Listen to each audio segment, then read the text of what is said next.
Немеге баратам? Талды суға. Сол ақырғы мероприятия мындай. Емеді баяғы. Служебный. Пенсияға кетем деме. 10 күннен кейін, 15 күннен кейін.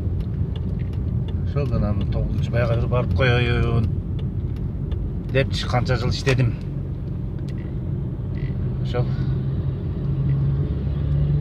Өтіп қойайын деп барадым. Көрініп бір майрам 9 май. Онда майрамның ғана 36 жыл милицияда іштеп жүрмін, 36-37 жыл. Түпте 20 жыл іштеп атам. Даже местныйлар іштеген жоқ мен жылап.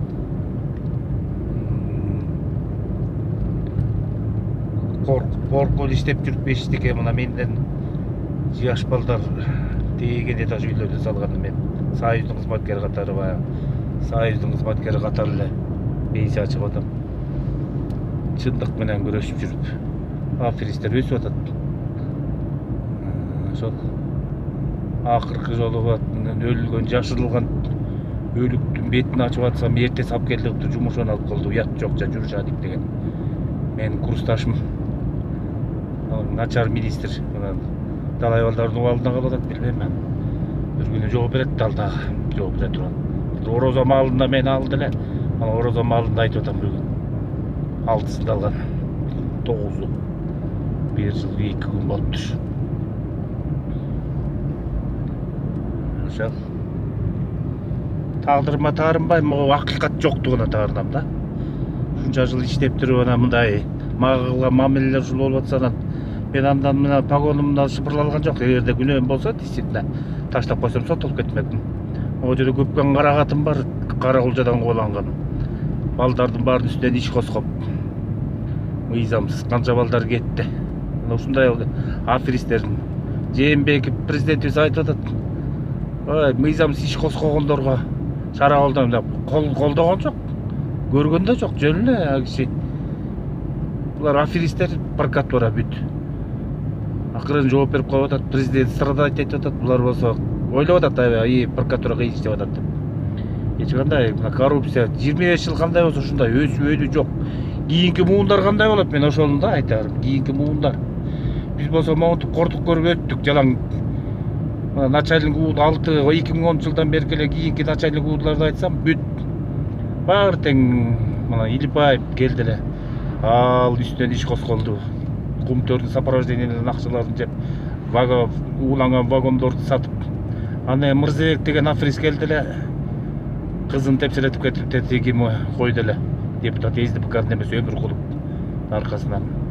Ал келді предатель деп Сару событиясынан Атамбаев алып салды. Тура предательдік қылған.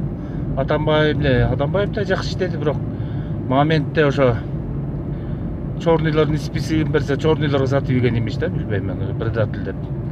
Мұруда бір предательствомен кеткен, Қытайлар өлгенде, иностранның дел болды іштеп тұрғанда, начальник өтерді. Ем болды іштеп тұрғанда. Анын барын әлі жауап жасышат, шундайлар келіп өтат билікке. Андан кейін Октябрь деген жетегүздік келділі. Жеткен коррупционер екен, местаның бары сатылып, бір мест ала албай қойдым. Мен сене жақшырақ пенсия кетпеймін десем, бары сатылып кеткенде местаның бар. Бошап қойды екен, анан сен нарындықсың деп. 30 жыл іштеді көлді. Мен көлдөнлө төреліп атам, көл нарынға көчіп кетішкен іштеп. Нарындан чоңой қойманан көлді 30 жыл іштедім. Сен нарындықсың деп мені. Нарынға көш деп, ошо Октябрь деген емечі. Аны Мелис Турганбай жалып келген құлыныңар деп. Аферлорды. Şu bilimi menikiden tayqı. Men 27 жыл следователь болып іштеп тұрмын. Bir şu üstümen дағы Теңізбай içip жеп салды деп. Üstümen bir прокуратура сотто түшкен жоқ. Определение. Мен анан bir тұрыпты, ертесі қылып алып келді қылып қойды да. Мен егерде действительно таштап қойсам тұрыпты. Ертесі анда сотылып кетмек. Участковый болып қалып қалмасын. Мен участковый болғаныма арданбай, мен участковыйдан өскөмүн. Мен ақиқат болбой, ушу милициялар шу күнгө чейин тепселенип жаткандыгына мен арданам да. Мен мына пенсияга кетип атам 36 жыл. Эч ким иштеген жок 36 жыл. Мына мен бала кезимден 20 жашыман баштап иштеп келатам. Мына 55-ке чыктым. 26 майда. Онан Акыйкаттык жок. Ушул эле баягы эски режим ушулда кайра эле.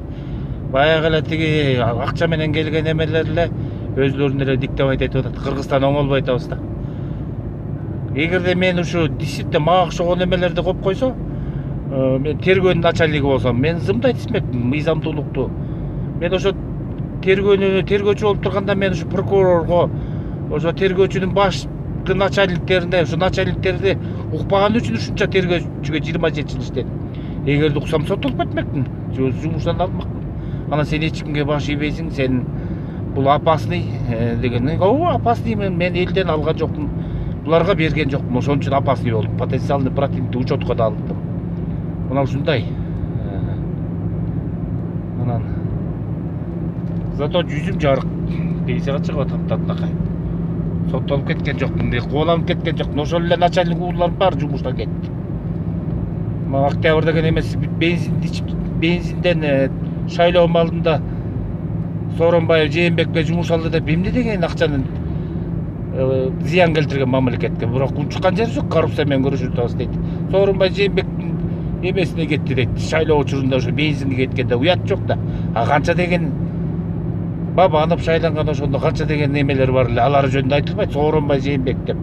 Прокуратуранын уяты жок экен. Бүт билимсиз, сабатсыз прокуратурада. Мен арыз жазсам, момундай президент айтып атат.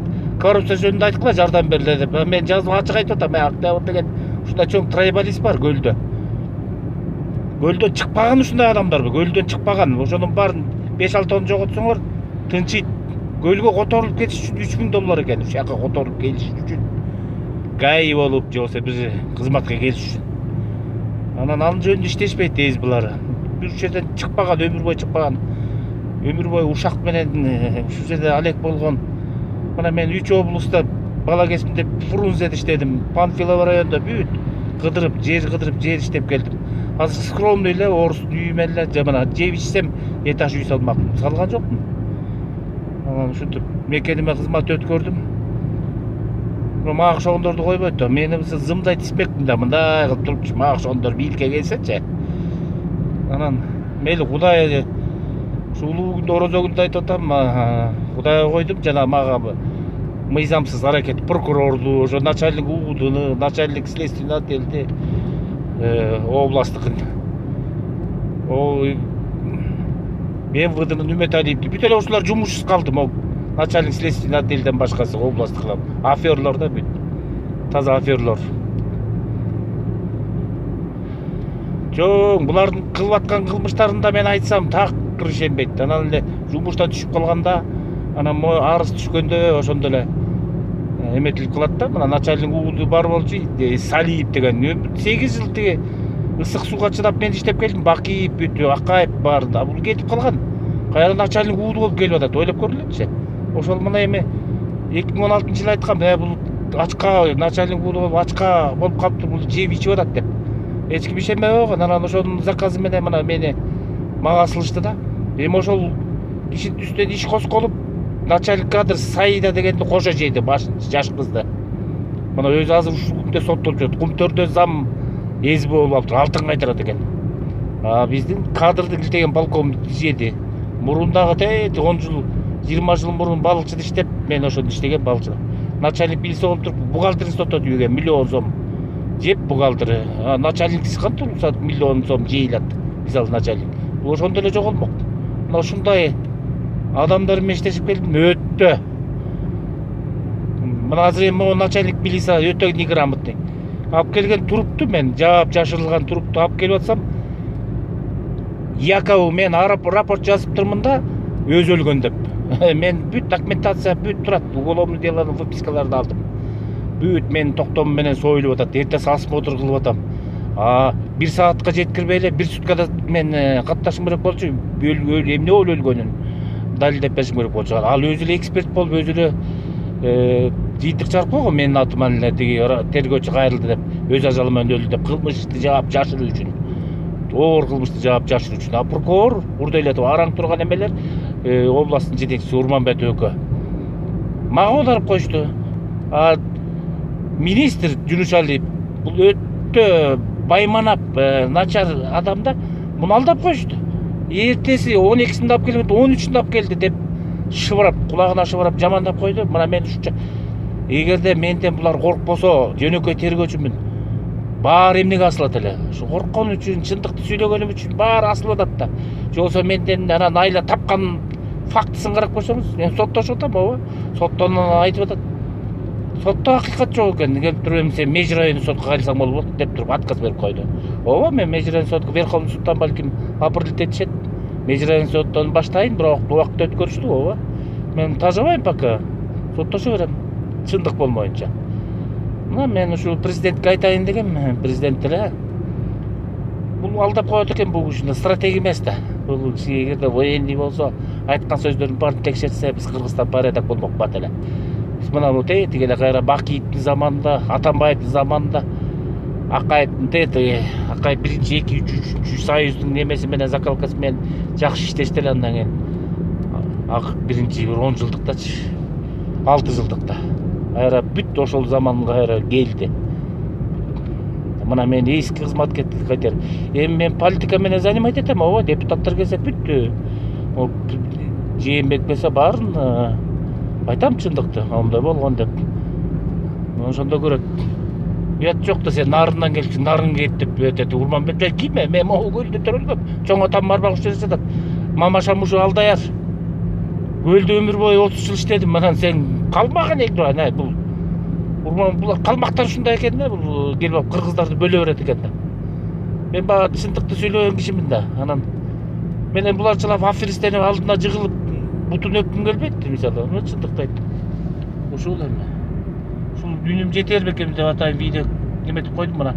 6 күндөн кийин кетип атам. Канча ден соолукту жоготтум. Пенсияга кетем 10 күндөн 26-сында. Ошондо видеого түшүп коеюн деп чечтим.